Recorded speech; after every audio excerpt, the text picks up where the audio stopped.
Bapak Ibu, mungkin sebelum kita masuk ke materi, marilah kita mempersiapkan hati kita untuk berdoa semoga supaya apa yang kita pelajari pada malam hari ini masuk ke dalam hati kita dan dapat kita tekunkan dalam iman kita masing-masing. Bapak Ibu, marilah kita mempersiapkan hati dan pikiran kita dengan menandai diri kita dengan tanda kemenangan Yesus Kristus dalam nama Bapa dan Putra dan Roh Kudus. Amin. Allah Bapa yang bertahta di kerajaan surga, pada malam hari ini kami mengucap syukur atas perkumpulan kami pada malam hari ini, yang dimana perkumpulan kami ini bertujuan supaya kami dapat mengembangkan iman kami di dalam persekutuan-Mu, di dalam gereja-Mu.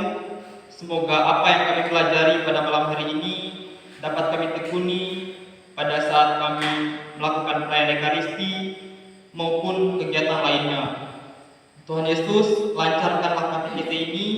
Semoga kami dapat menyimak serta memahami ajaran-Mu dalam kehidupan sehari-hari.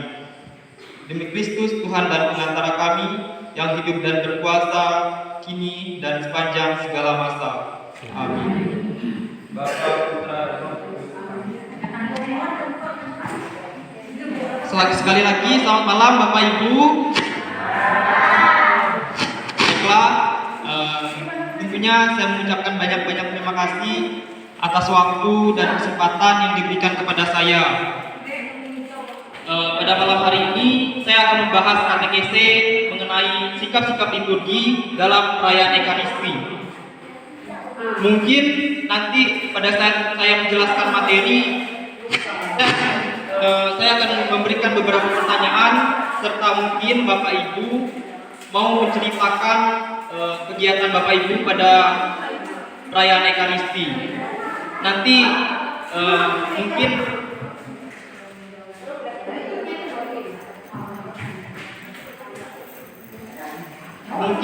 nanti saya akan memberikan kenang-kenangan yang dimana kenang-kenangan ini berupa rosario yang telah diberkati oleh pastor atau romo di kampus saya. Semoga kenang-kenangan ini dapat berguna bagi Bapak Ibu.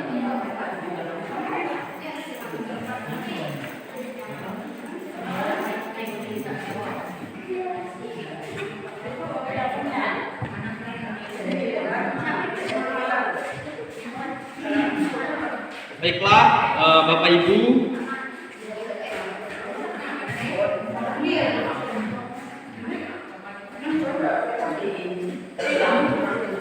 Bapak Ibu, sebelum kita memasuki materi lebih mendalam, marilah kita mengetahui apa itu liturgi dalam perayaan Ekaristi. Mungkin liturgi tidak asing di telinga kita. Nah, saya ingin bertanya kepada Bapak, Ibu, serta adik-adik, mungkin ada yang tahu apa itu liturgi?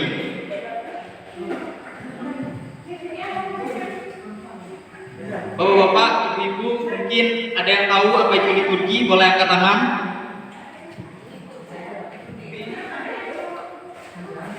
Mungkin Bibi mau bantu aku untuk menjelaskan apa itu liturgi, Bibi.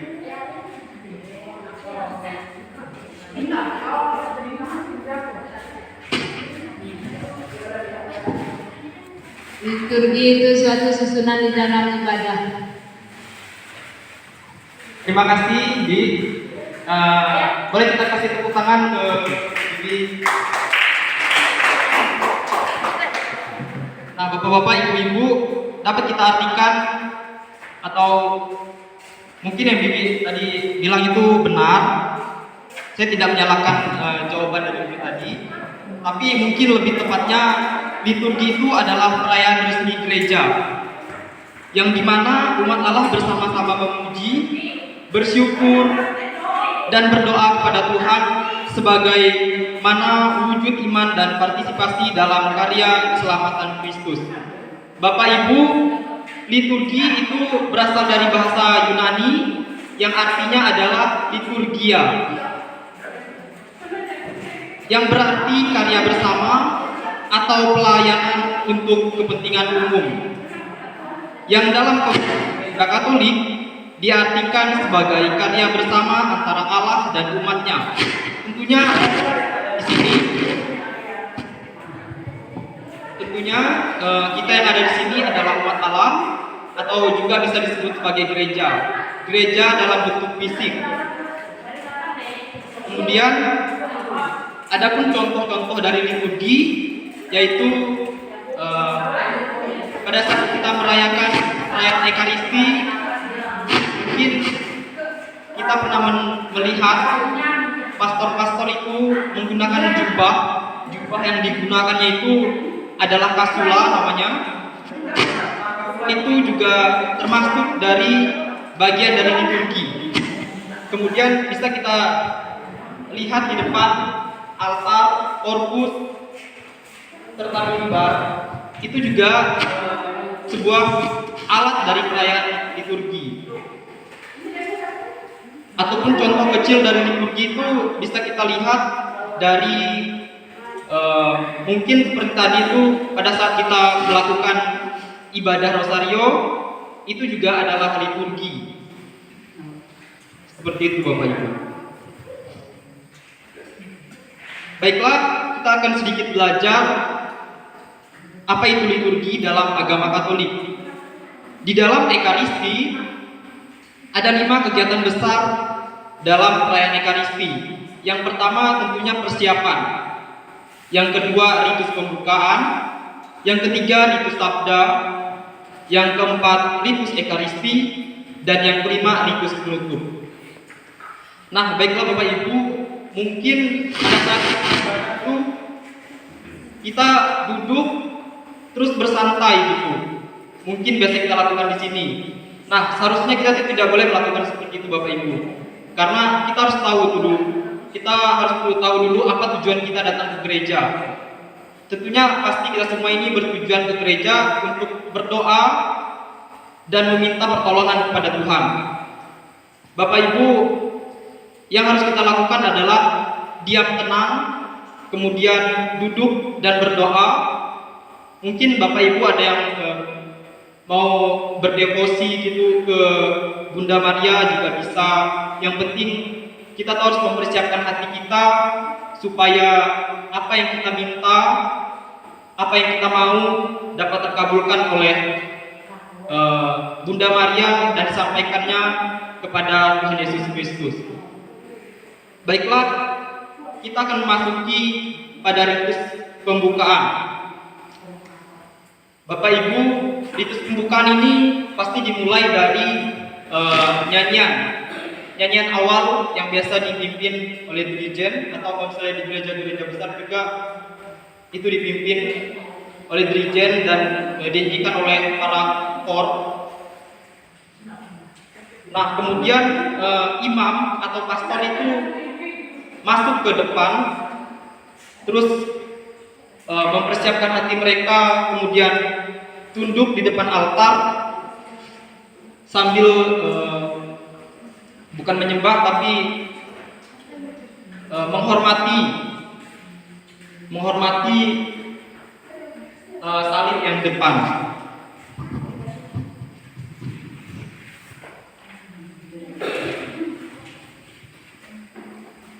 Nah, sikap kita sebagai umat itu kita harus bangkit berdiri pada saat nyanyian awal dinyanyikan itu.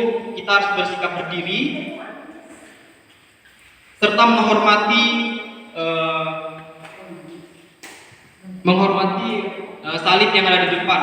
Kalau misalnya di gereja-gereja besar itu kita berdiri, terus pada saat kalau misalnya romo atau pastor itu membungkukkan badan mereka, kita juga harus mengikuti membungkuk seperti ini. Itu tandanya bahwa kita itu siap untuk mengikuti perayaan Ekaristi. Kemudian kata pengantar. Kata pengantar itu biasanya pemimpin misa atau romo ataupun pastor. Kata pengantar yang dilakukan itu secara singkat saja, yang penting jelas gitu. Kemudian yang menjelaskan makna dari perayaan Ekaristi itu. Kemudian eh, tujuan dari kata pengantar ini adalah supaya umat itu dapat menuntun agar memahami konteks dari isi misa tersebut. Contohnya misalnya kita sebagai umat itu mendengarkan serta menghayati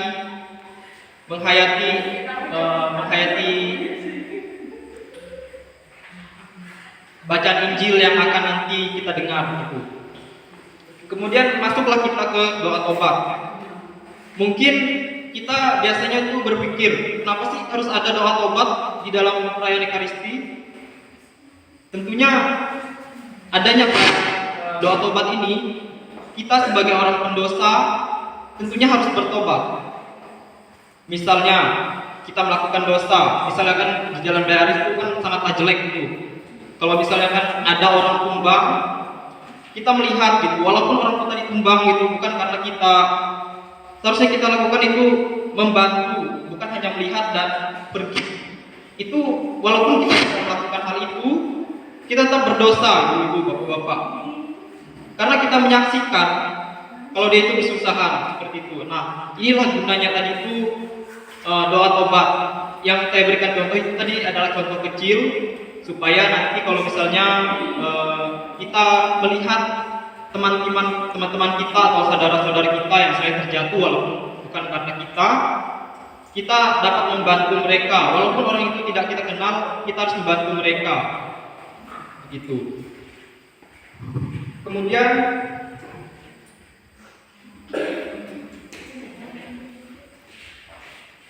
doa tobat ini kita sebagai umat bersama-sama mengakui dosa dan kelemahan di hadapan Allah.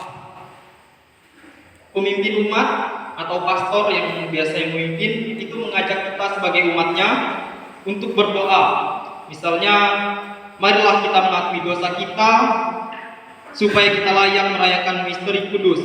Setelah hening sejenak, kita sebagai umat itu harus mengucapkan doa tobat. Misalnya, saya mengaku kepada Allah yang Maha Kuasa, pencipta langit dan bumi, dan seterusnya.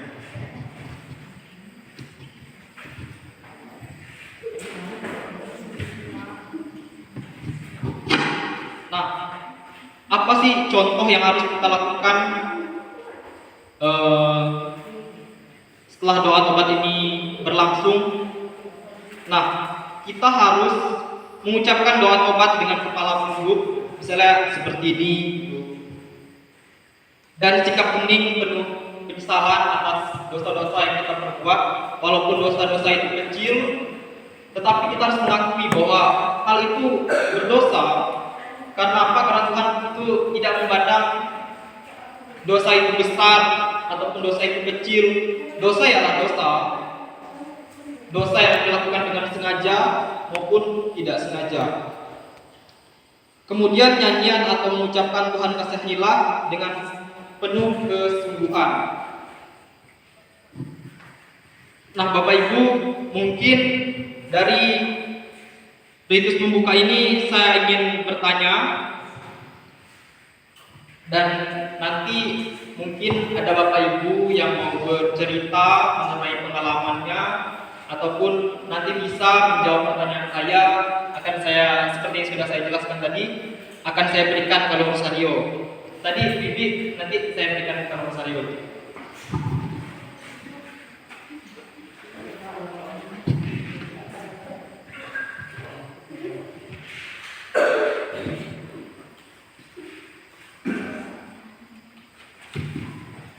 Nah, saya ingin bertanya dulu kepada bapak-bapak, ibu-ibu, mungkin bapak-bapak, ibu-ibu tahu atau mengerti dengan penjelasan yang telah saya bahas tadi.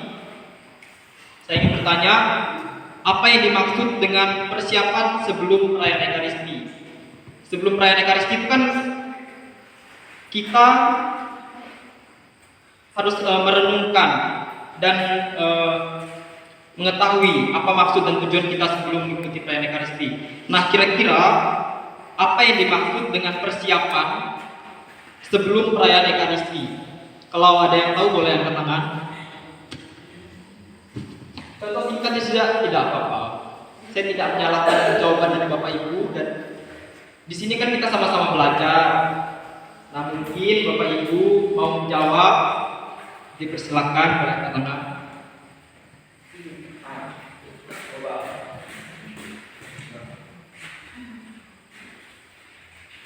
Menurut pengalaman, sebelum apa tadi? Sebelum perayaan Ekaristi, kita itu datang ke gereja seperti yang pernah kita lakukan. Biasanya di depan kan ada air kudus. Nah, kita ceplok air kudus itu membuat tanda salib. Kemudian kita duduk dengan posisi yang sebenarnya kita duduk di dalam gereja. Nah, kalau sudah sampai di dalam gereja, tentulah kita itu yang namanya sudah umat Tuhan. Nah, kita itu tidak perlu lagi berbicara apa yang mau dibicarakan, apalagi misalnya di gereja besar. Maka kita bawalah nanti di gereja kita ini. Selanjutnya, kalau kita sudah duduk, itu posisi kita paling tidak menyapa Tuhan terlebih dahulu melalui kita berdoa kepada Bunda Maria. Nah, maka kita itu duduk dengan diam. Ya. Habis itu sampai imam datang. Nah, setelah imam memasuki, berarti kita itu berdiri menyambut kedatangan imam yang memasuki altar. Habis itu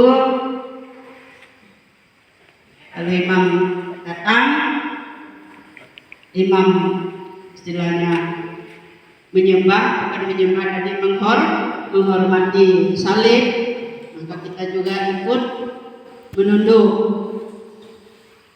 Nah, habis itu kita mengikuti acara misa di gereja dengan bersama-sama. Lalu itu selanjutnya kita mengikuti yang diucapkan imam, membuat tanda kemenangan. Oke, boleh kita di tangan dahulu, Pak. Mungkin saya tidak perlu menjelaskan lagi karena Bapak jelaskan tadi itu sudah cukup benar. Nah, tujuannya tadi itu yang telah dijelaskan tadi itu tujuannya agar kita sebagai umat itu dapat mengikuti misa dengan hati yang bersih dan penuh perhatian kepada Tuhan. Seperti itu. Baiklah, kita akan masuk ke ritus yang ketiga, yaitu ritus sabda. Ritus sabda dilakukan dari bacaan pertama sampai doa umat berlangsung. Saya ingin mengkoreksi sedikit, Bapak Ibu. Saya tidak menyalahkan, tetapi seharusnya tidak dilakukan. Pada saat itu bacaan itu dibacakan oleh umat awam, kita sebagai umat awam. Setelah doa bacaan pertama itu dibacakan, itu biasanya di gereja sini itu saya melihat ada lagu antar bacaan. Waktu itu saya bertanya kan kepada pastor yang ada di kampus saya itu, saya bertanya, "Pastor, apakah boleh lagu antar bacaan itu dilakukan walaupun mazmur tidak ada di gereja itu?" Kemudian pastor itu menjawab, "Seharusnya tidak boleh, Adria, tidak boleh dilakukan itu. Karena walaupun mazmur itu tidak dilakukan, kita tetap saja melangsungkan habis bacaan pertama itu tadi dapat melangsungkan langsung ke bacaan Injil. Ataupun kalau pakai mazmur, kalau misalnya di sini tidak ada mazmur atau tidak ada yang berani untuk mazmur itu boleh kita bacakan saja, tetapi aleluyanya itu tetap dinyanyikan. Seperti itu. Baru bolehlah kita melakukan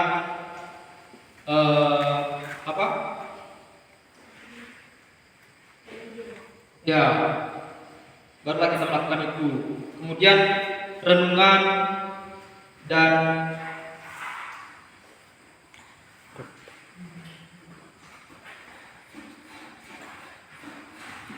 kemudian sampailah ke renungan itu.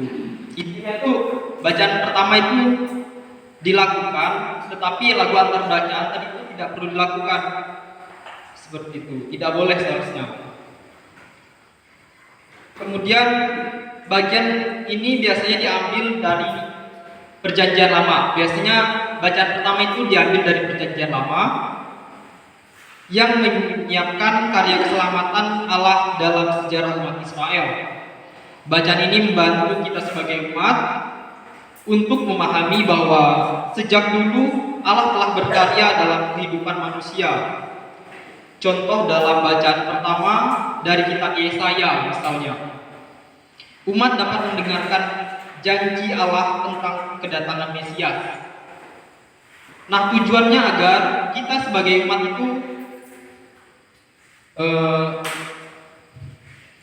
melihat kesinambungan antara karya Allah di masa lalu dengan karya penyelamatan Kristus yang digenapi dalam Perjanjian Baru.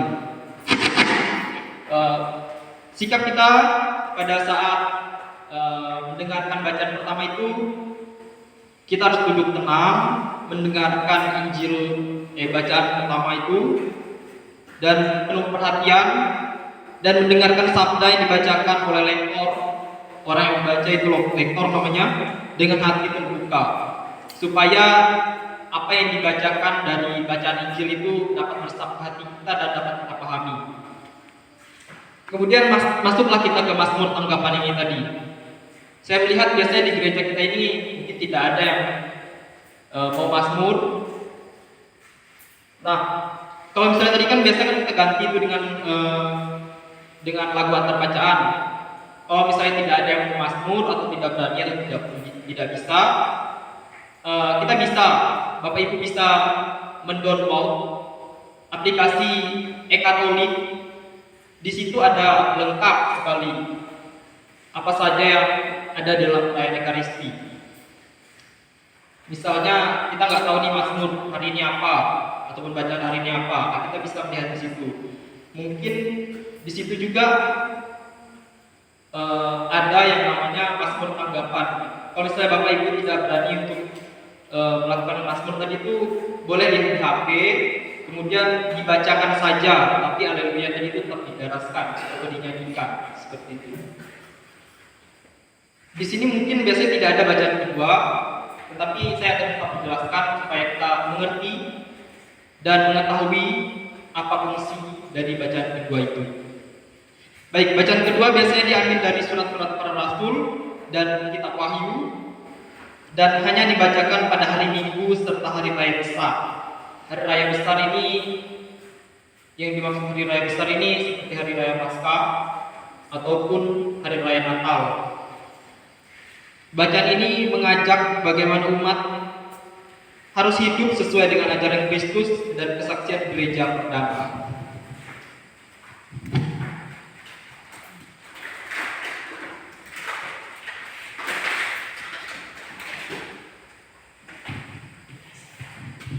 Kira-kira contoh dari surat Rasul pada jemaat di Korintus yang menegaskan pentingnya kasih dalam kehidupan umat. Baiklah, pada bait pengantar Injil atau haleluya itu, sebelum Injil dibacakan, umat berdiri untuk menyanyikan haleluya sebagai tanda sukacita dan penghormatan terhadap Kristus yang akan berbicara melalui Injil. Contohnya haleluya, haleluya, atau bisa dinyanyikan kayak haleluya, haleluya, seperti itu. Sabdamu ataupun sabdamu ya Tuhan adalah kebenaran dan hidup kita. Nah, tujuannya agar kita dapat mengungkapkan kegembiraan karena akan mendengarkan langsung sabda Kristus. Sikap umat itu kita tetap berdiri, kemudian membuat tanda salib kecil seperti iman, dan tanggung jawab terpujilah Kristus sebagai Injil sesuai dibacakan. Misalkan kayak misalnya tanda salib yang kecil yang dilakukan di dahi, di mulut, dan di dada itu fungsinya agar sebelum kita menyambut tubuh dan darah Kristus, kita dapat menyucikan otak kita supaya kita dapat mendengarkan sabda Tuhan dengan jernih. Begitu pula dengan mulut, supaya kita dapat berbicara itu secara sopan, mau pada saat kita ada di dalam gereja maupun di luar. Kita minta berkat gitu kepada Tuhan. Semoga melalui tubuh dan darah Kristus itu kita dapat lebih berhati-hati untuk berbicara kepada orang lain seperti itu. Kemudian di dada, sebenarnya kita tuh tidak bisa menumbuhkan secara langsung gitu iman kita itu hanya melalui pikiran ataupun perkataan, tetapi dengan hati yang jernih kita dapat menumbuhkan sikap baik dan penghormatan agar tubuh dan darah Kristus itu dapat melekat hati kita dan dapat kita mengerti bahwa tubuh dan darah Kristus itu bisa menyatu dalam diri kita. Seperti itu. Kemudian homili atau khotbah atau perenungan itu, sabda Injil iman memberikan penjelasan mengenai bacaan-bacaan yang telah didengarkan. Homili membantu umat memahami makna sabda Tuhan dan konteks kehidupan sehari-hari. Contohnya, iman menjelaskan bahwa perumpamaan anak yang hilang mengajarkan tentang kasih dan pengampunan Allah yang tidak terbatas. Tujuannya agar umat tidak hanya mendengarkan firman, tetapi juga menghayati dan melaksanakan dalam tindakan nyata. Sikap umat tetaplah duduk, kemudian mendengarkan dengan hati terbuka dan merenungkan pesan yang disampaikan. Kemudian masuklah kita ke syahadat atau syahadat rasul atau aku percaya itu. Sesudah homili, mulailah bersama-sama mengucapkan syahadat sebagai penyertaan iman kepada Allah Tritunggal. Syahadat adalah jawaban iman umat atas sabda yang telah mereka dengar. Tujuannya agar umat merenungkan iman dan kesatuan umat sebagai gereja Kristus. Sikap umat tetaplah berdiri dan hikmat serta mengucapkan syahadat dengan penuh keyakinan. Kemudian masuklah kita ke doa umat atau doa permohonan. Bagian terakhir dari sabda adalah doa umat, di mana seluruh umat memohon kepada Tuhan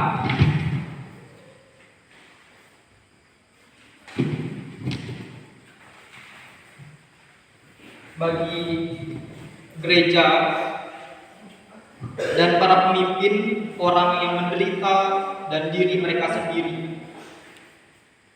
Iman membuka dan menutup doa ini, sedangkan umat merespon setiap permohonan dengan seruan seperti kabulkanlah doa kami ya Tuhan.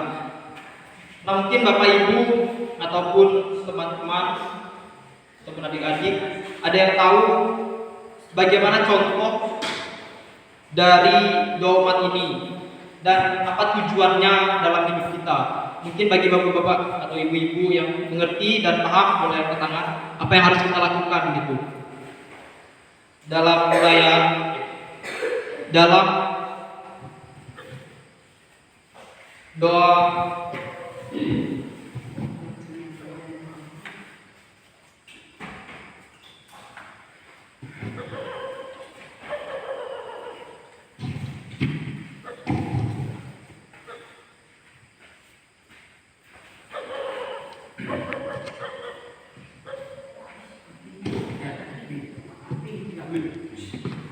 Matikan.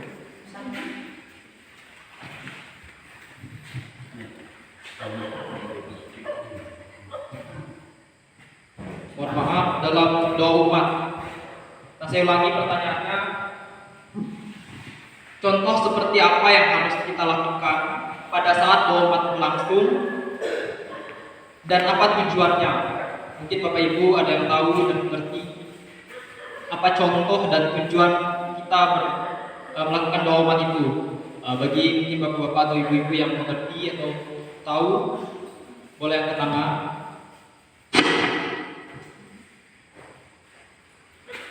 Oke. Nah, contoh para pemimpin gereja. Contoh itu seperti para imam itu, mereka mendoakan orang-orang yang membutuhkan ataupun umat-umat yang membutuhkan pertolongan supaya mereka itu selalu dibimbing oleh Roh Kudus untuk menjadi gembala yang bijaksana. Tujuannya itu agar orang-orang yang didoakan tadi itu mungkin dapat disembuhkan melalui doa seluruh umat yang ada dalam perayaan Ekaristi itu. Baiklah, kemudian ritus yang keempat yaitu ritus Ekaristi. Ritus Ekaristi dilakukan dengan persiapan persembahan sampai doa sebelum komuni. Persiapan persembahan atau persiapan korban, bagian ini dimulai ketika petugas membawa roti dan anggur ke altar sebagai lambang dan hasil bumi dan jeripaya umat yang akan dipersembahkan kepada Allah. Imam mencerminkan persembahan itu dan melaksanakannya di atas altar sambil mengucapkan doa persembahan. Contohnya umat mengisi kolekte dengan penuh keikhlasan sebagai tanda partisipasi dalam persembahan. Tujuannya agar umat dapat mengajar atau umat dapat mengerti untuk persembahan ini. Tujuannya agar kita dapat mengerti untuk persembahan diri, hidup serta seluruh karya mereka kepada Allah, bukan hanya karena roti dan anggur. Kemudian masuklah kita ke doa syukur agung atau kanon Ekaristi.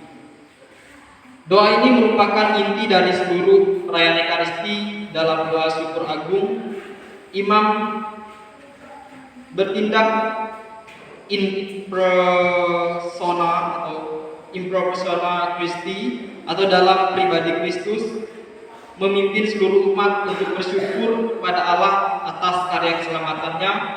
Di dalam doa ini terjadi peristiwa kudus perubahan roti dan anggur menjadi tubuh dan darah Kristus.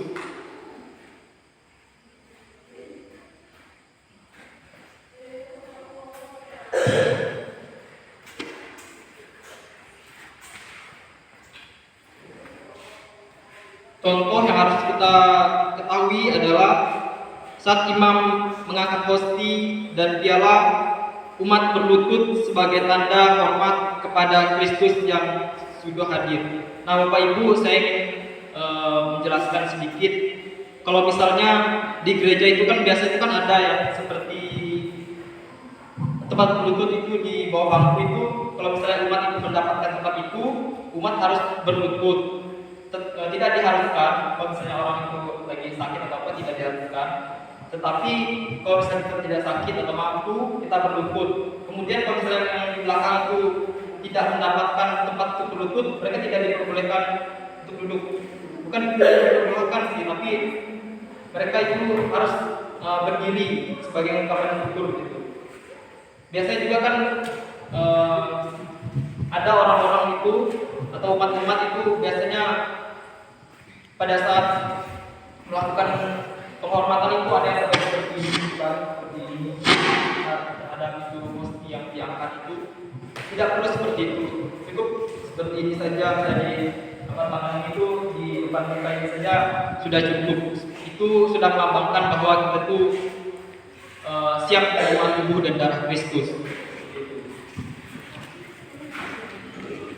Kemudian masuklah kita ke doa sebelum komuni. Setelah semua umat Setelah semua umat selesai menerima komuni, imam mengajak umat untuk berdoa bersama dalam doa sesudah komuni sebagai ungkapan syukur atas rahmat Ekaristi yang telah diterima. Tujuannya agar kita dapat memohon agar tubuh dan darah Kristus yang telah diterima sesungguhnya memperbaharui hidup umat dan menguatkan mereka dalam iman. Dengan demikian, ritus Ekaristi berlangsung dan persiapan persembahan sampai doa sesudah komuni. Bagian ini adalah puncak perjumpaan umat dengan Kristus yang hadir nyata dalam sakramen Ekaristi. Melalui ritus ini, umat diajak untuk bersyukur, mempersembahkan diri, dipersatukan dengan Kristus, sehingga setelah perayaan selesai mereka siap diutus untuk mewartakan kasih dan damai Tuhan dalam kehidupan sehari-hari. Mungkin dari ritus Ekaristi ini saya ingin bertanya mungkin beberapa supaya tadi kan yang bertanya mungkin baru 2. Saya berharap Bapak Ibu juga menjawab pertanyaan saya ini karena saya itu sudah membeli beberapa kalung. Itu sengaja saya beli supaya nanti kalau misalnya saya berkatekese, mungkin Bapak Ibu ingat saya berkatekese lagi di sini, misalnya Bapak Ibu ingat, oh waktu itu Maria dengan katekese di kalung dan kemarin itu tak habis kalungnya tuh. Jadi kalau saya katekese kali ini sih semoga habis lah gitu. Dan tujuan saya memberikan kalung itu juga supaya dapat berguna pada saat diserahkan tadi itu ikut kegiatan ataupun ikut doa saya itu dapat digunakan gitu. Juga saya kemarin itu beli 10. Siapa tahu nanti mungkin Bapak Ibu ada yang dapat menjawab dan dapat membantu untuk menghabiskannya gitu. Nah, mengenai ritus Ekaristi ini saya ingin bertanya, tidak apa-apa salah Bapak Ibu dari sini belajar. Saya tidak mempersalahkan jawaban kalian. Kita di sini sama-sama belajar supaya kita tahu apa yang harus kita lakukan terhadap perayaan Ekaristi.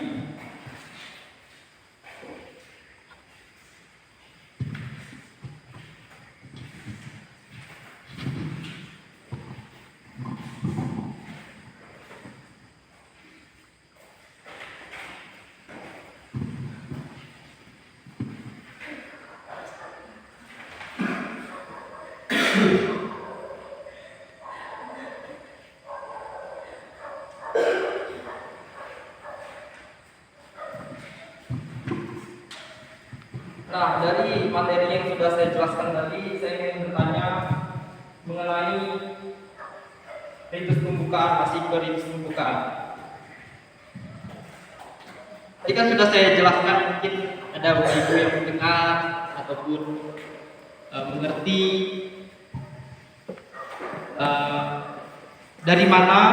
dari bagian mana sampai mana ritus pembukaan berlangsung. Tadi kan sudah saya bilang tadi itu ritus pembukaan itu langsung dari mana sampai mana. Mungkin ada bapak-bapak atau ibu-ibu yang tahu boleh angkat tangan. Ritus pembuka itu dilangsungkan dari mana sampai mana. Boleh angkat tangan. Tidak apa-apa salah bapak ibu. Kita di sini belajar.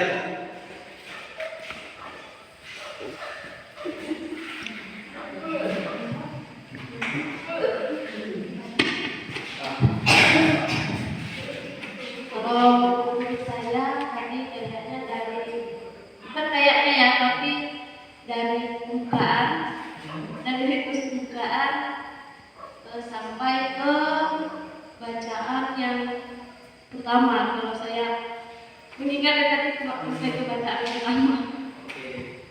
Terima kasih Mbak. Boleh kita kasih tepuk tangan. Sebenarnya saya tidak, tadi kan sudah saya bilang kalau saya tidak menyiapkan, dari sini belajar. Sebenarnya itu ritus pembukaan ini dimulai dari nyanyian pembukaan itu sampai dengan doa tobat dan seruan Tuhan kasihanilah kami. Benar nggak? Benar. Berarti benar jawaban tadi saya yang sama Bapak Ibu. Nah, adapun contoh yang harus kita lakukan yaitu umat berdiri dan bernyanyi bersama pada awal misa, kemudian berdoa memohon ampun kepada Tuhan. Tujuannya agar umat mempersatukan dan mempersiapkan hati mereka dan menghayati bahwa mereka datang kepada Tuhan dengan rendah hati. Kemudian pertanyaan yang keempat, apa makna dari ritus pembukaan dalam misa? Boleh katakan kalau yang tahu. Tidak apa salah, tidak apa salah. Ayo Bapak Ibu, mungkin ada yang tahu, tidak apa-apa salah. Bapak Reza,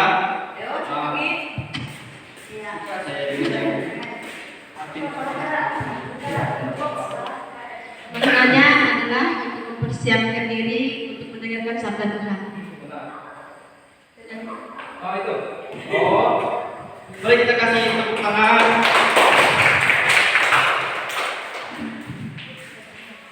Jawabannya cukup benar. Tapi lebih lengkapnya itu adalah ritus pembukaan adalah menyatukan umat dalam satu persekutuan iman dan mempersiapkan hati untuk menerima sabda Tuhan. Contohnya saat umat menyanyikan lagu pembukaan dengan semangat dan hormat, kita sebagai umat harus menyadari awal perayaan yang kudus. Saya mau bertanya satu kali lagi, yang terakhir.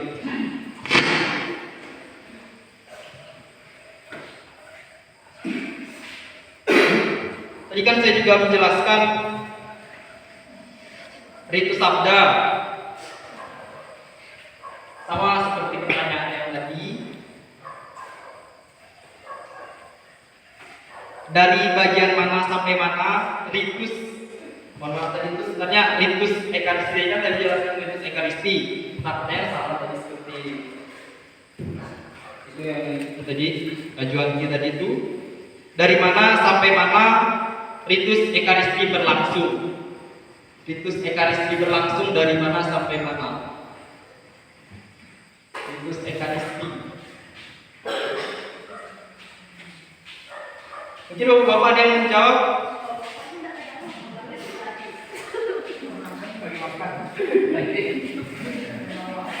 Tidak apa bersama sama bapak ibu.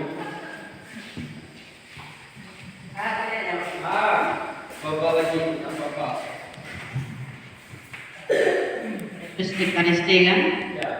Ritus ekaristi itu dimulai dari persembahan sampai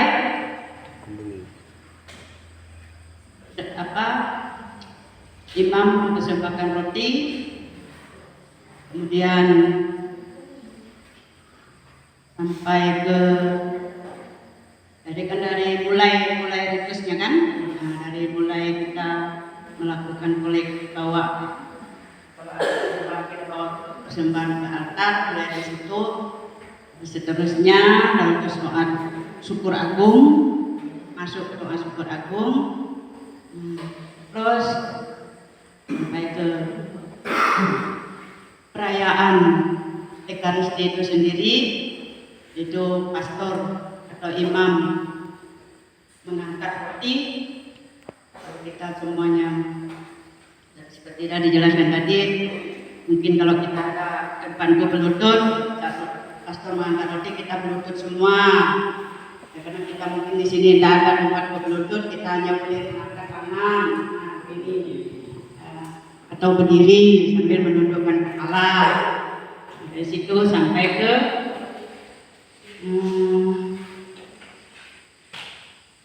lagu Bapa Kami deh. Jadi sampai situ ritusnya kalau tidak salah. Terima kasih. Jawabannya sudah cukup benar. Tapi lebih singkatnya lagi, ritus ekaristi dimulai dari persiapan persembahan, benar tadi, dan berakhir dengan doa sesudah komuni. Benar sekali. Nah, Saat umat membawa persembahan roti dan anggur ke altar dan kemudian menerima komuni kudus dengan hormat, kita ditujukan supaya kita itu bersatu dengan Kristus melalui tubuh dan darahnya serta mempersiapkan diri kita kepada Allah.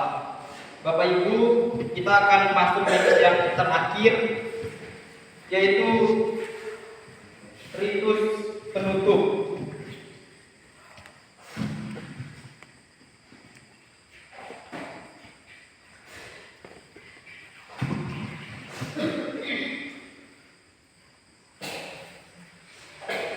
Ritus penutup merupakan bagian terakhir dari perayaan Ekaristi yang dimulai setelah atau sesudah komuni dan berakhir dengan pengutusan umat. Dalam bagian ini, imam memberikan berkat penutup sebagai tanda bahwa rahmat dan perayaan Allah senantiasa mendampingi umatnya setelah menerima berkat.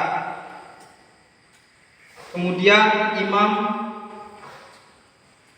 mengutus umat dengan kata-kata, "Pergilah, misa sudah selesai."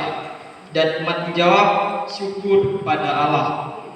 Jawaban ini menjadi ungkapan syukur karena umat telah diperkarya oleh sabda Allah dan tubuh Kristus selama perayaan Ekaristi berlangsung.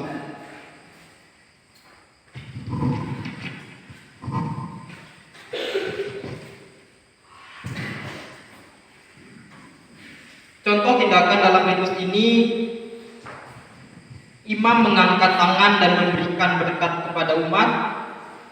Umat membuat tanda salib sebagai tanda penerimaan berkat, kemudian diikuti dengan pengutusan dan nyanyian penutup, sementara imam serta para petugas liturgi berjalan keluar dari altar, dan semua tindakan ini dilakukan dengan penuh hormat dan kesadaran bahwa perayaan kudus telah selesai secara resmi. Bapak Ibu, adapun ringkasan atau rangkuman dari materi yang kita bahas pada hari ini adalah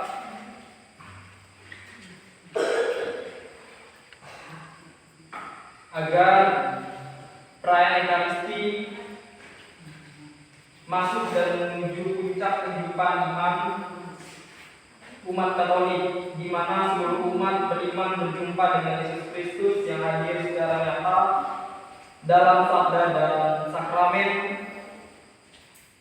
tubuh serta darahnya. Melalui Ekaristi, kita sebagai umat diajak untuk mempersembahkan diri kepada Allah serta memperbaharui hidup mereka agar semakin serupa dengan Kristus.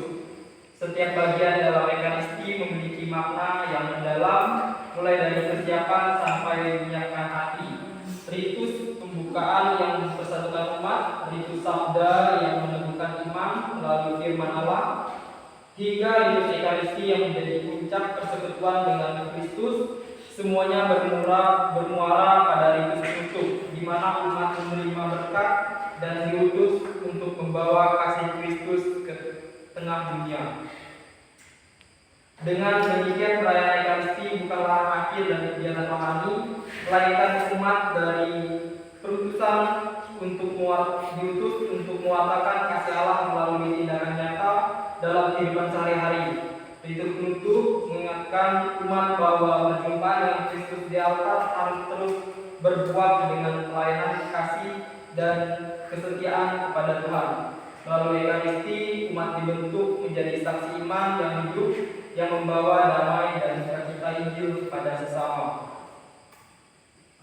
Bapak, Ibu, dan teman-teman sekalian, serta adik-adik, puji syukur kita panjatkan kehadiran Allah yang penuh kasih, karena atas rahmat dan penyertaannya kita telah menyelesaikan katekese ini. Saya mengucapkan banyak terima kasih atas partisipasi dari Bapak Ibu, mau meluangkan waktunya untuk mendengarkan saya berkatekese.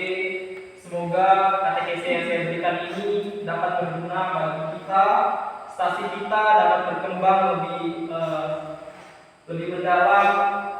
Saya juga ingin stasi kita ini dapat berkembang dan maju, mau dalam kegiatan yang ada di paroki maupun di kampung kita ini. Semoga melalui pengajaran dan perenungan ini hati kita semakin dipenuhi dengan kasih dan syukur kepada Tuhan yang senantiasa hadir dalam hidup kita. Kiranya Ekaristi yang setiap kalinya kita rayakan menjadi sumber kekuatan, penghiburan dan semangat pelayanan bagi sesama. Mari kita terus melangkah dengan iman yang teguh menjadi saksi kasih Kristus di tengah dunia yang harus akan damai dan pengharapan. Akhirnya dengan penuh sukacita mari kita mohon agar Allah terus membimbing dan memperbaharui kita supaya setiap kali kita berpartisipasi dalam perayaan Ekaristi kita semakin menyatu dengan Kristus dan semakin hidup dan siap diutus untuk mewartakan kasih-Nya kepada semua orang. Bapak Ibu, akhirnya kegiatan katekese kita pada malam hari ini telah selesai. Tidak lupa lagi saya mengucapkan terima kasih atas waktu dan kesempatan dari Bapak Ibu untuk mau mendengarkan saya katekese. Semoga katekese ini dapat mengembangkan iman kita melalui sikap kita dalam berliturgi maupun sikap kita dalam kehidupan sehari-hari. Mungkin katekese ini cukup di sini. Marilah kita tutup dengan doa. Mari kita mempersiapkan hati kita supaya katekese kita dengarkan tadi dapat kita kembangkan dan kita hidupkan dalam kehidupan menggereja. Marilah kita menandai diri kita dengan tanda tangan Yesus Kristus dalam Bapa dan Putra dan Roh Kudus. Amin. Tuhan Yesus Kristus yang penuh kasih, kami bersyukur karena Engkau telah menyertai kami sepanjang katekese ini. Engkau membimbing kami, Engkau menyertai kami. Semoga kami dapat memahami makna dan sikap-sikap dalam perayaan Ekaristi, mau dalam bentuk sikap berdiri, berduduk, berlutut, maupun berdoa dan bernyanyi, semuanya sebagai ungkapan iman dan cinta kasih kepadamu.